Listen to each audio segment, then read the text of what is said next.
Hello, my name is Melissa Treinkman. I'm so happy to be here today to chat with Lucas Meachem. You can read more about him in Volume 81, Issue 4 of the Vocal Point column in the Journal of Singing. That's the March-April 2025 issue. Tell me what inspired you to pursue a career in opera and how your musical upbringing led you to this career. Oh, what a question. All right. Well, first of all, opera wasn't on my radar at all as a young middle school, high schooler thinking, what am I going to do in rural North Carolina? I grew up in a place that a lot of people affectionately call the sticks, which is because it was surrounded by so many trees and forests that we didn't have many neighbors. So for me, I have to say I always had singing inside of me. I Mm. sang everything. I whistled. I still whistle. My wife can find me in any Target or grocery store just by following the whistling and the humming and everything. So that's not changed. I knew I wanted to sing, but I had no idea what that entailed. So when I was, I'd say high school, I joined my high school choir and thought this will be fun. And I was one of the only freshmen in high school to get into the advanced chorus, which was very, a big accomplishment for me because I didn't know anything about anything. I eventually got a small scholarship to go to school, and I thought, well, what am I going to study? What do I love? Singing. I'll just study singing. I don't know what that means. I don't know anything because opera for me didn't even come onto my radar until I think my 17th birthday. My mom gave me a three tenors tape because she knew I liked music and singing. She's like, well, listen to these guys. And I could imitate anyone on the radio, male or female, because I had a really high extension in my falsetto when I was younger. Like Whitney Houston, I could sing that. Steve Perry, I could sing that. Michael Jackson, I could sing that. And then here comes these three tenors, and I'm like, how do they do this? So that was the first thing that piqued my interest in opera. And so listening to them was like this unachievable, unattainable goal that I feel like I'm still working towards, but it piqued enough of an interest for me to go to a small college in Boone, North Carolina, Appalachian State, and study voice and singing. And it was a perfect incubator for me because there weren't a lot of singers. It wasn't really a big school. I was kind of a big fish in a small pond, if you would. And it was a perfect place for me to get my feet wet and learn about the craft. So for me, it was a really bumpy start to opera. I was very ignorant. I didn't know, I thought maybe, Wunderlich was a type of German stove or oven, and or Corelli was, a type of coffee maker. I didn't know anything about anything. And I think that ignorance actually helped me a lot because I didn't really get nervous. I didn't think, oh, this is a big deal, because it wasn't that big a deal to me. Now, if you put me into an intramural basketball game, I'd be really nervous because I cared so much about sports growing up. But opera, yeah, I guess I kind of I didn't come late to it vocally. I came late to it intellectually. Sure. And I think I saw another interview where you said you actually don't get nervous when you're singing in front of big crowds. Is that true? That's true. That is true. I've never been a nervous kind of guy. There was one time where I thought to myself, I just never get nervous. And I was home. I was an Adler Fellow at the time, a young artist at the San Francisco Opera.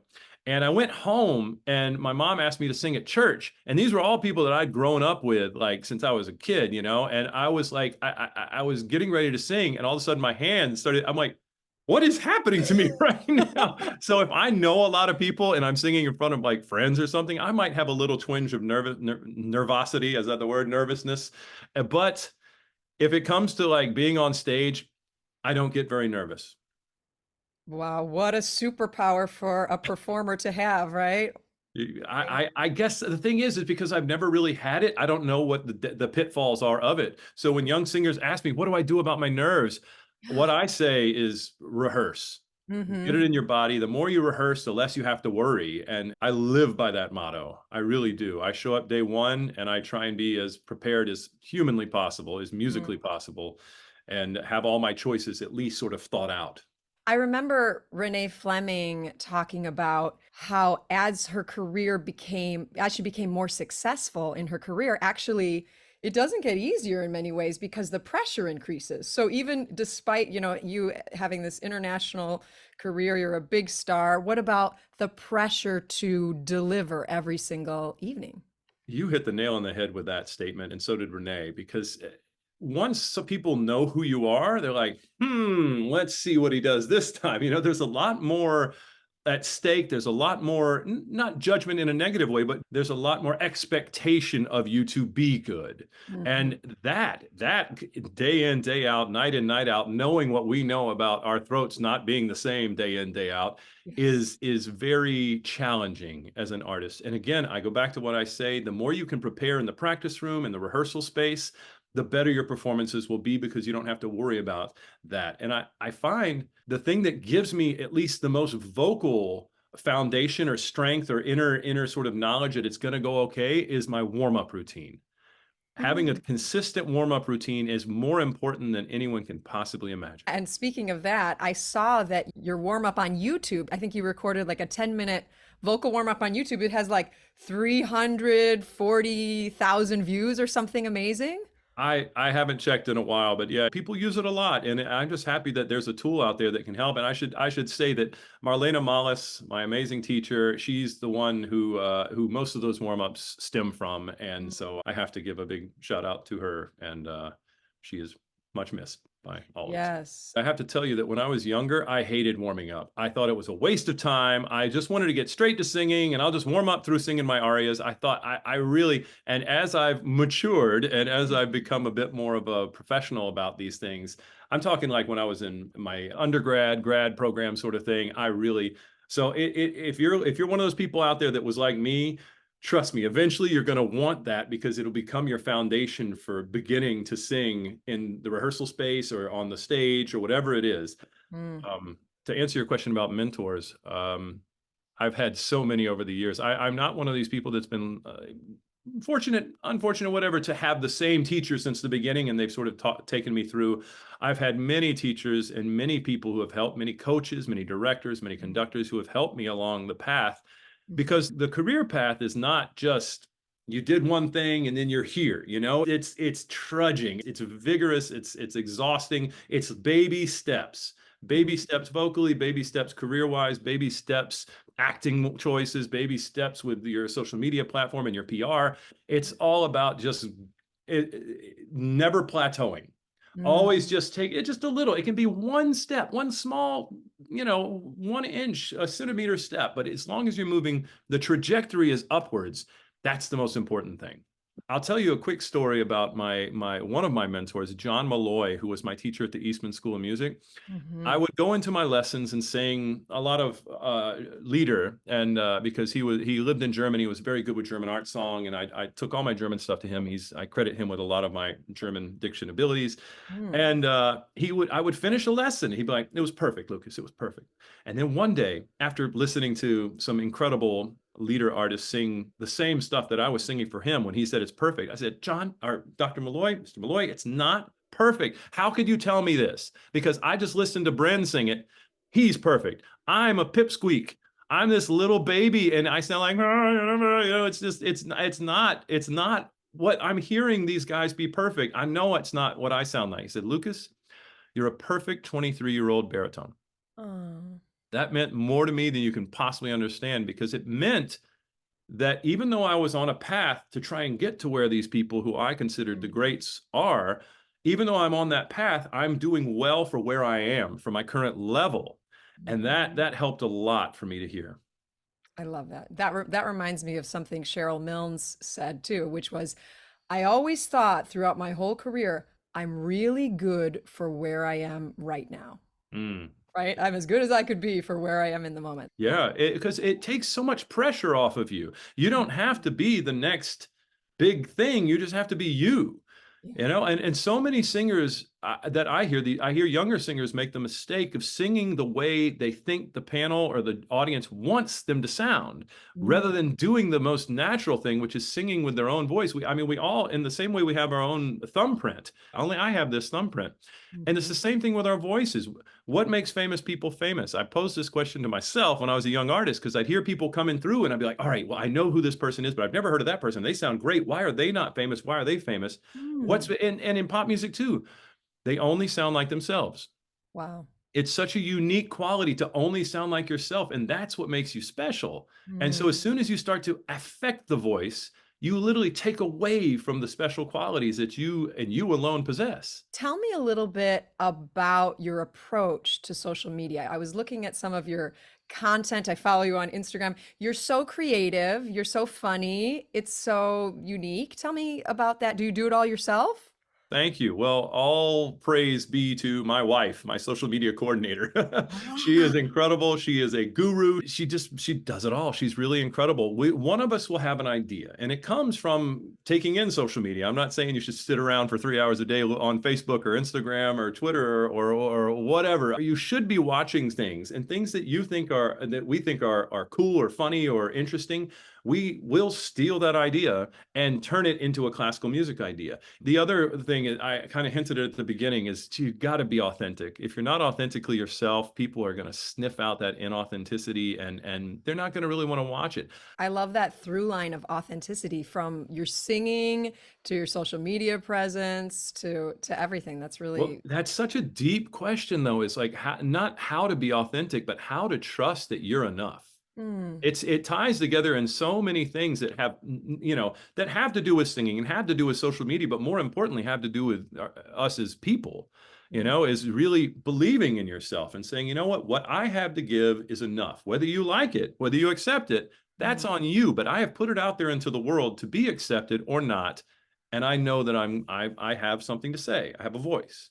I can tell that you really care a lot about helping others, mentoring young singers. I know you do master classes. Do you currently teach voice, or do you see yourself in the future potentially teaching voice? That's a very kind thing to say, and I appreciate the question. Do I teach? Oddly enough, I have one student, but I do teach now and again. I get a lot of requests to teach. Sure. I have trouble finding the time. I don't call myself a teacher, but I do love discussing the voice. I think there are people out there that are better at me than at teaching voice.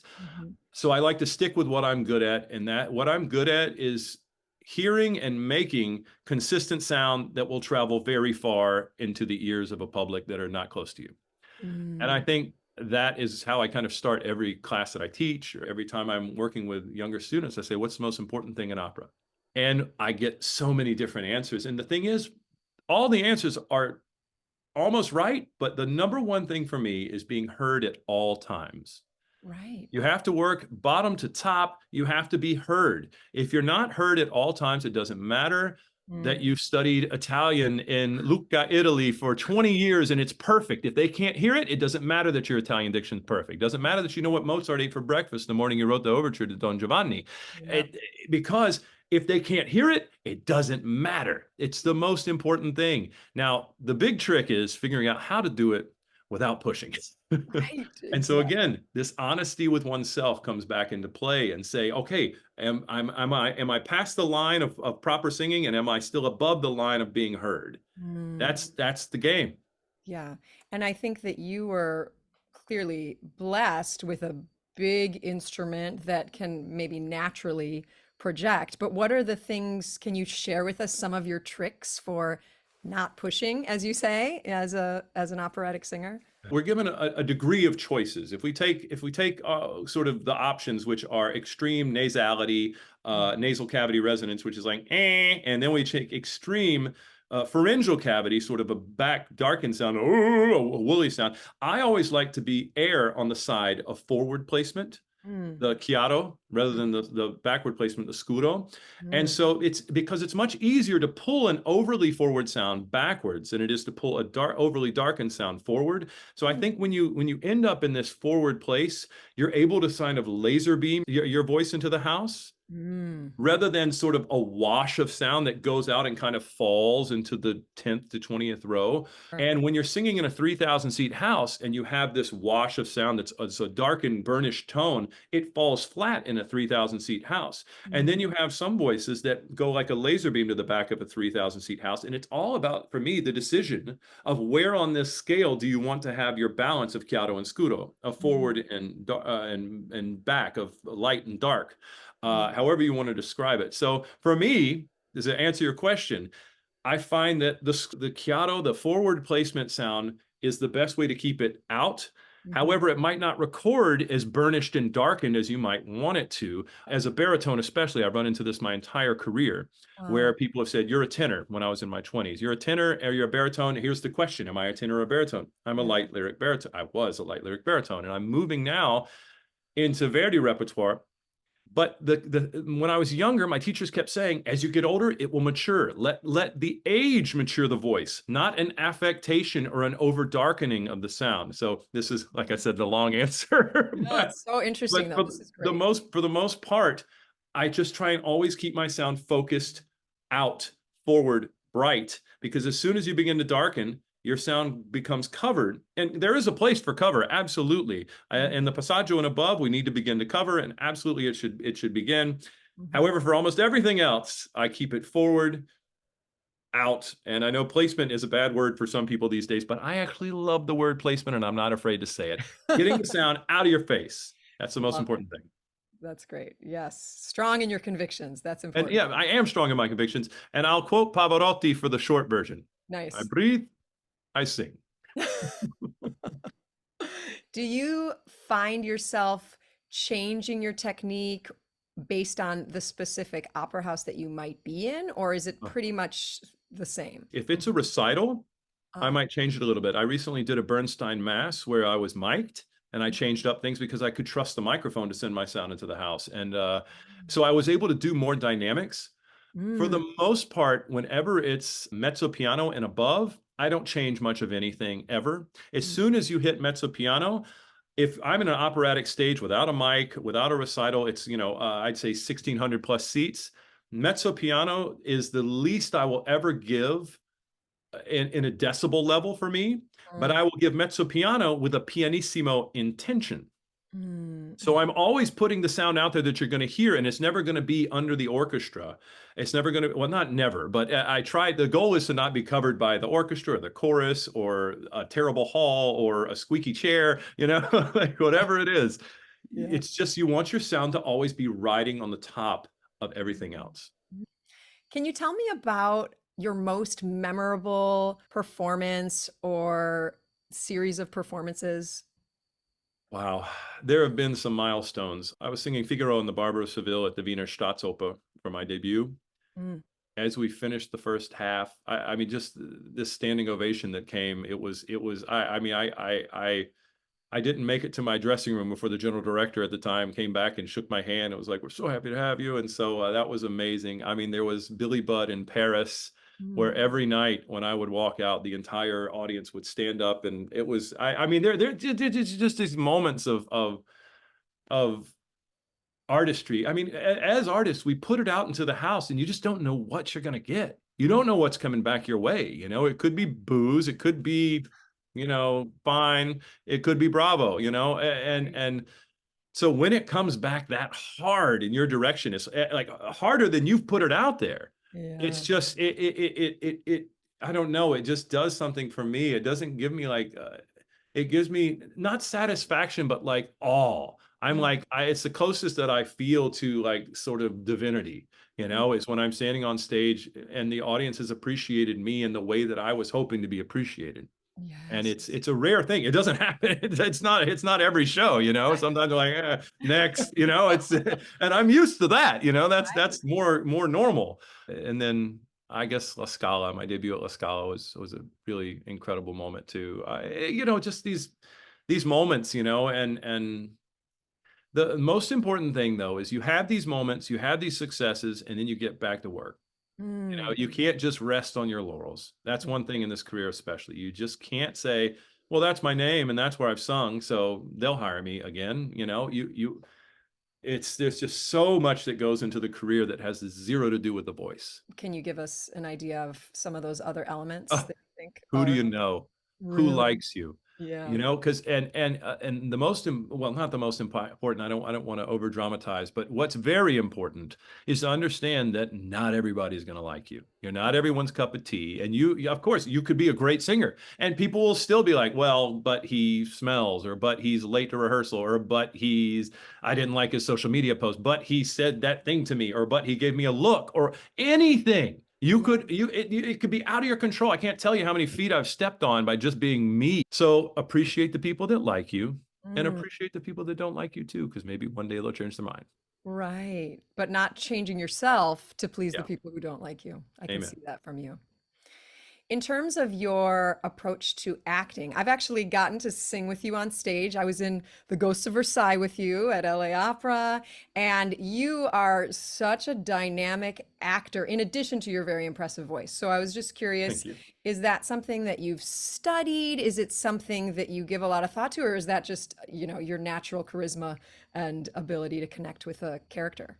Thank you for your kind words. Okay, I have to go back to like sixth, seventh grade because I used to get in trouble all the time when I didn't do anything wrong because I have a strong presence. I just do. People look at me and I'm like walking around New York and people are just looking at me. I'm like, what are you looking at?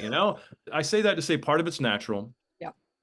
but I also studied acting. I took a lot of acting classes and learned about that. And also watching people that I really enjoyed on stage. I learned so much from just paying attention to what's going on around me. If you could go back and give your younger self a piece of advice, what would that be?